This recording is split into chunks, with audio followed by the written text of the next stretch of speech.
Nah, Bapak Ibu Saudara sekalian, kita hari ini akan melanjutkan ke bagian yang berikutnya. The next part di dalam doa Bapa Kami yang tadi juga kita sebutkan ya di awal tadi. Bagian ini adalah bagian yang kalau bisa kita pengen lewatin aja gitu. Ini bagian yang kalau bisa kita pengen lupakan gitu. Ini bagian yang nggak nyaman. Aduh, pas ya kayak di tengah kayak 5 kali pertemuan nih, kali ketiga lagi kayaknya berat banget. Saya nggak tahu nih kayak setelah yang hari ini nanti Anda minggu depan balik lagi apa enggak ya gitu, kayak enggak deh kayaknya berat deh setelah yang ini gitu ya. Tapi ini bagian yang nggak agak nggak nyaman, agak sedikit mengancam, cuman ini bagian utamanya. Jadi kok ya pas ya kayak di tengah-tengah pas persis ini inti dan tujuan dari segala tujuan inti dan dari segala inti untuk kita berdoa. Ini akan mengubahkan kehidupan kita semua karena masih mengubahkan kehidupan saya sampai sekarang. Dan kadang-kadang terasa seperti pergumulan. Yesus mengajarkan berdoa dan demikian, Bapa kami yang ada di sorga, dikuduskanlah namamu. Ayat 10 dia bilang gini, datanglah kerajaanmu, jadilah kehendakmu di bumi seperti di surga. Alright, kalau kita bahas atau kayak baca itu sejenak, ya sama lah ya kayak doa-doa pada umumnya, ya kan, datanglah kerajaanmu, jadilah kehendakmu di bumi seperti di surga. Tapi gini, dengan kata lain, kita tuh kayak bilang gini sama Tuhan, Tuhan, sebelum aku even masuk ke kebutuhan-kebutuhan dan keinginanku, aku kepengen Tuhan tahu bahwa apapun jawabannya, biar kehendakmu bukan kehendakku. Kepentinganmu bukan kepentinganku. Kayak kita ngomong, Tuhan, aku menyerahkan diriku sepenuhnya ke dalam kepenuhan Tuhan. Your agenda before my agenda. Agenda tentang keluarga, tentang mungkin kita nikah atau enggak, tentang keuangan, tentang bisnis, tentang karir, tentang pekerjaan, tentang partnership, tentang masa depan anak-anak, atau tentang suatu hari punya anak atau enggak. Kayak kita ngomong sama Tuhan, Tuhan, everything sebelum masuk ke semuanya itu, aku pengen Tuhan tahu bahwa aku berserah sepenuhnya kepadamu. Kerajaanmu Tuhan, bukan kerajaanku di bumi, itu maksudnya di duniaku sekarang ini, in my reality right now. Seperti di sorga. Oh my goodness, kayak no, kayaknya permisi ada yang lain nggak ya? Gitu, kayak bisa yang lain aja nggak? Gitu kan, kayak atau kayak gini, seringkali kita bilangnya Tuhan, kami serahkan semuanya kepadamu. Tapi waktu Tuhan mau ambil kendali, kita nih orang Jawa Timur nih ya, kita bilang kita gandolin. Kita tahan, kita pegangin gitu, kita bilang, Tuhan aku serahkan kepadamu. Tapi waktu Tuhan truly mau ambil full control, kita kayak, Tuhan hold up a minute, kayaknya nggak jadi deh. Ya kan? Kayak Tuhan itu lagi mau kasih tau gini, ini tujuan utama dari berdoa bukan hanya sekedar kita mendapatkan berkat atau apa yang kita mau itu kita dapatkan, tapi supaya hati kita sama hati Tuhan itu sinkron. Supaya keinginan kita, agenda kita, visi kita buat masa depan, atau pemikiran kita dan anything, itu semuanya sama, seirama, synchronized. Just like when you plug your iPhone into your Mac atau iTunes dan segala macamnya synchronize, isi di dalam handphone saudara sama di dalam laptop itu sama. Ini mohon maaf ya kayak bahasa generasi milenial sayanya. Itu kayak gitu, apa yang diinginkan sama Tuhan itu juga yang kita inginkan. Nah, sehingga Tuhan itu seakan-akan mau bilang dan mau mengajarkan kepada kita gini, aku kepengen kamu tuh masuk ke kamar, tutup pintunya. That's why I said locations matter, atau tempat di mana kita melakukannya itu penting. Terus kemudian kita diajarkan untuk menyatakan kebesaran Tuhan, mengingat siapa Dia, dan kemudian Tuhan ingin kita menyerahkan kehendak kita kepada Tuhan. Dan kadang-kadang mungkin stay di sana sampai kita ini genuinely, authentically, 100% surrendered sama Tuhan. Nah, Mazmur 37 ayat 4 sampai 5 bilang kayak gini, Bapak Ibu Saudara sekalian. Dan bergembiralah karena Tuhan, maka Ia akan memberikan kepadamu apa yang diinginkan hatimu. Ayat 5 bilang, serahkanlah hidupmu kepada Tuhan dan percayalah kepadanya dan Dia akan bertindak. Nah, kita suka nih bagian yang Ia akan memberikan kepadamu apa yang diinginkan hatimu. Yes, kayak this is it, ya kan, ini nih gitu. Dan kita suka bagian dia akan bertindak. Tapi perhatikan sebelumnya, kalimat sebelumnya bilang gini, bergembiralah karena Tuhan, percayalah kepadanya. Apa maksudnya bergembiralah karena Tuhan? Itu apa maksudnya? Ya bagian ini di mana hati kita dengan hati Tuhan itu sinkron. Keinginan kita, agenda kita, visi untuk masa depan, semuanya itu sama, seirama, sinkron, dan gandeng.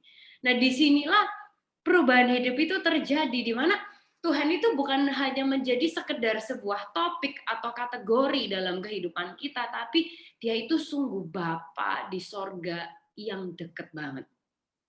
Inilah saat dimana Yesus itu bukan hanya sekedar tokoh sejarah gitu, tapi dia adalah Tuhan. Jadi bukan hanya sekedar juru selamat, tapi dia adalah Tuhan yang dekat dalam sehari-hari kita.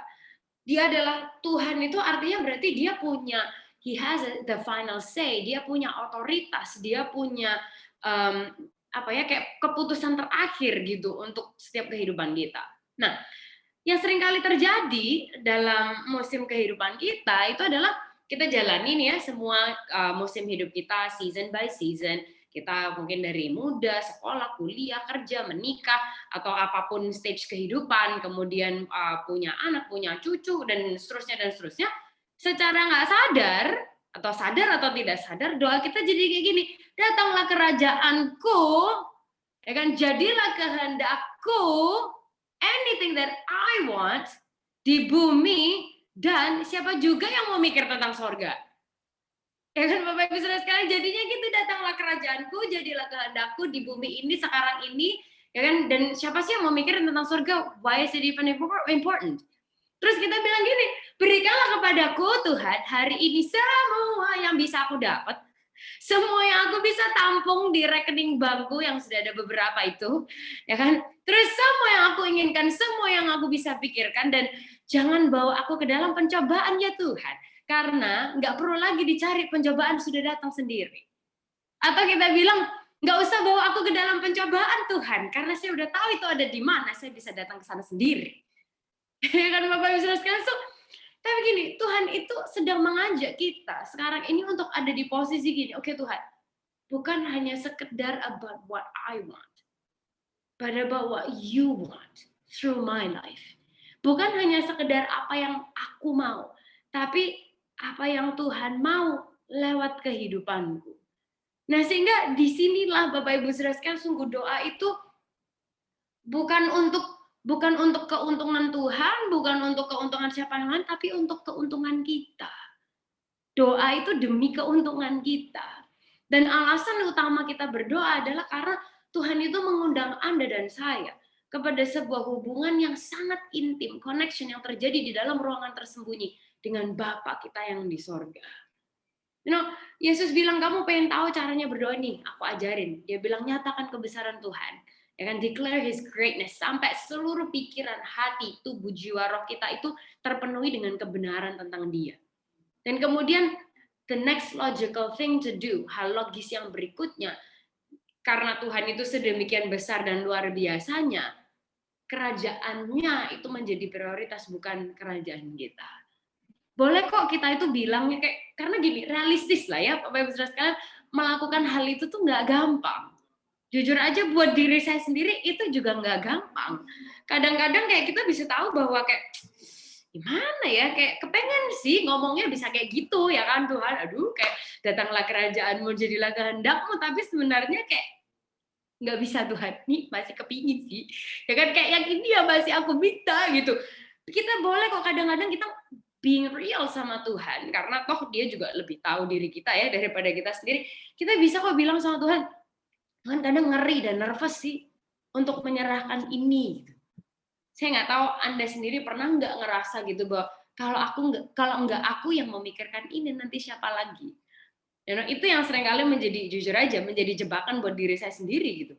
Saya berpikir, nanti kalau nggak aku yang mikirin ini, siapa lagi? Which is a bit silly sebenarnya. Kayak Tuhan sering negur, bilang, nah coba dengar sendiri tuh diri kamu sendiri barusan ngomong apa gitu. Siapa kita? Ya kan Bapak bisa kan, cuman kayak kadang-kadang Tuhan itu kepengen kita untuk datang di sebuah posisi yang gini, kayak Tuhan, kayak this is so scary sebenarnya. Menakutkan sih. Tapi aku kepengen belajar untuk menyerahkan ini semua. Kayak my finances, keuanganku, pernikahanku, masa depanku, harapanku, mimpiku, kuliah atau sekolahku, atau anak-anakku, atau nanti kayak gimana kita ambil jurusan apa, atau buat yang masih single nanti dia balas chat aku apa enggak, atau kayak ada yang bakalan balas chat kita atau enggak. Kayak I'm surrendering it all to you. Kayak kita datang kepada sebuah posisi yang aku mau kehendak-Mu Tuhan buat hidupku, bukan kehendak manusia yang terbatas ini. Nah, kalau kita ditanya berapa lama nih doa ini? Tergantung, Bapak Ibu Saudara sekalian, tergantung relationship kita dengan Bapak kita yang di sorga. Soalnya gini, ini sesuatu yang menarik banget, jujur aja buat saya sendiri. Yesus contohnya nih, Saudara. Yohanes murid Yesus itu mencatat sebuah peristiwa di Yohanes 11. Waktu Yesus tuh membangkitkan Lazarus. Waktu itu Yesus datang ke Betania. Yesus tuh dengan sengaja he show up late. Late dalam definisi kita manusia ya gitu, karena Tuhan tak pernah terlambat dan tak pernah terlalu cepat gitu kan, lagunya keren sekali. Dari siapa itu ya kan? Nah, anyways, dia tuh dengan sengaja dia datang dalam tanda kutip terlambat menurut standar manusia. Nah, waktu ini Yesus mau membangkitkan orang dari kematian, bangkit lagi jadi hidup. Doanya tuh cuma 10 detik, Bapak Ibu Saudara sekalian. 10 seconds. Oke, dia cuma bilang gini, Bapak, aku tahu Engkau selalu mendengarkan aku, ya kan? Aku tahu sih apa yang we both can do, ya kan? Apa yang kita mampu lakukan, sebenarnya doa ini nggak perlu sih ya. Tapi supaya ini orang-orang semua di luar ini tahu bahwa Engkau yang mengutus aku. Alright, Lazarus keluar. Boom, Lazarus langsung keluar, mujizat kebangkitan, Bapak Ibu Saudara sekalian. Ini amazing, oke? Dari orang yang mati, sudah mati 3 hari, ya kan? Terus itu udah hari yang keempat, dia doa cuma 10 detik, cepet banget. Dia nggak even pakai doa bahasa roh, dia nggak even pakai doa format yang seperti apapun, ya kan? Dia nggak quoting the scripture, dia nggak istilahnya no effort. Oke, cuma 10 detik, boom, langsung. Yang dari yang mati jadi bangkit. Tapi ini kontras yang sangat kayak jelas banget. Di malam sebelum Yesus disalibkan, dia berdoa berapa lama? Sepanjang malam.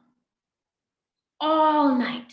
Semalam-malaman dia bergumul terus. Kenapa? Karena Yesus tahu kehendak Bapa. Dan itu juga berat buat dia. So, Yesus basically bilang gini, aku akan tinggal di taman ini dan terus berdoa dan terus bergumul sampai aku bisa bilang jangan kehendakku tapi benar kehendakmu ya Bapa. Wow, Bapak Ibu Saudara sekalian kayak, aduh, saya tuh makin ngelihat jujur aja, wow, Yesus ini kayak he is the man. Karena dia sendiri pernah ngerasa kayak gitu. So, dia paham waktu Anda dan saya kadang-kadang tuh bisa struggling gitu kayaknya dengan kayak kehendak Tuhan kok agak gitu ya. Kita tahu apa yang dalam tanda kutip seharusnya. Kita tahu apa yang mungkin kudunya tuh seperti itu gitu. Cuman hati kita kadang nggak bisa terima. Ternyata Bapak Ibu Saudara, Yesus tuh juga pernah ada di posisi yang exactly sama. Karena that's why dia mengundang kita, dia mengundang Anda dan saya ke dalam sebuah hubungan yang segitu intim dengan dia karena dia juga tahu gimana rasanya. Makanya Ibrani 4 ayat 15 sampai 16 itu bilang, sebab imam besar yang kita punya, kalau Anda punya either your physical Bible atau di gadget saudara Anda boleh buka Ibrani 4 ayat 15 sampai 16. Sebab imam besar yang kita punya bukanlah imam besar yang tidak dapat turut merasakan kelemahan kita. It is so real. Dan even dengan satu contoh yang kayak gini, Bapak Ibu Saudara sekalian, ini jelas banget. Yesus sendiri itu dia bisa merasakan kelemahan kita, struggle kita, apa yang jadi beban kita. Terus dibilang, sebaliknya sama dengan kita, ia telah dicobai, hanya tidak berbuat dosa. Sebab itu, oleh karena dia ini bisa paham apa yang kita rasakan, dikatakan, marilah kita, katanya gini, dengan penuh keberanian. Boleh kita ucapkan sama-sama di tempat kita masing-masing ya, 1, 2, 3, dengan penuh keberanian. Oke, sekali lagi, sama-sama 1, 2, 3, dengan penuh keberanian. Kita diajak dengan kebenaran apa? Menghampiri tahta kasih karunia, the throne of mercy, supaya kita bisa menerima rahmat dan menemukan kasih karunia untuk mendapat pertolongan kita pada waktunya. Wow, wow, wow. Bapak Ibu Saudara sekalian, Tuhan itu ngajak kita dengan penuh keberanian menghampiri tahta kasih karunia. Karena apa? Karena bagian sebelumnya dia turut merasakan kelemahan kita. Isn't this so good? Tuhan itu so real. Dia tuh nggak yang kayak muluk-muluk di atas sana, tapi dia tuh benar-benar so real sama kita. Dia sendiri juga struggle dalam waktu kadang bilang, datanglah kerajaanmu, jadilah kehendakmu Tuhan, apa yang Tuhan mau, bukan apa yang aku mau. He has been there. Jadi dia juga tahu apa yang kita rasakan. So, kalau ditanya, kita berapa lama sih kita tuh harus doa? Berapa lama kita berdoa itu ditentukan ya sama kondisi hati kita. Nah, bukan berarti bahwa ya doa pokoknya menurut perasaan kita aja, bukan gitu juga ya. Karena perasaan kita kan berubah-berubah gitu. Cuman gini, kadang-kadang kalau kita berada di posisi yang kita harus menyatakan atau mendeklarasikan kebesaran Tuhan, let's sit there for a while. Atau kadang-kadang kalau kita belum merasa di posisi di mana kita bisa menyerahkan kehendak kita sama Tuhan, let's sit there for a while. Nah, di hari-hari tertentu mungkin it's 5 minutes. Ya kan, everything is great, kita lagi strong, it's all good, yay God, ya kan, let's go. Kayak kita tahu Tuhan jalan sama kita. Tapi di hari-hari lain yang mungkin waktu hal-hal itu nggak semulus seharusnya, kayak dalam pernikahan, dalam hubungan orang tua anak, dalam keuangan, dalam mungkin urusan yang lain, kayak kadang kita ngomong sama Tuhan, Tuhan, aku tahu sih harusnya tuh seperti ini. Tapi kalau boleh jujur nih Tuhan, bukan kalau boleh jujur ya, boleh banget sih jujur. Jujur aja Tuhan nih, aku keadaan hatinya kayak gini gitu. Terus aku kepengen sih Tuhan bisa berserah gitu sama Tuhan, be in this position. Tapi kok aku belum bisa gitu.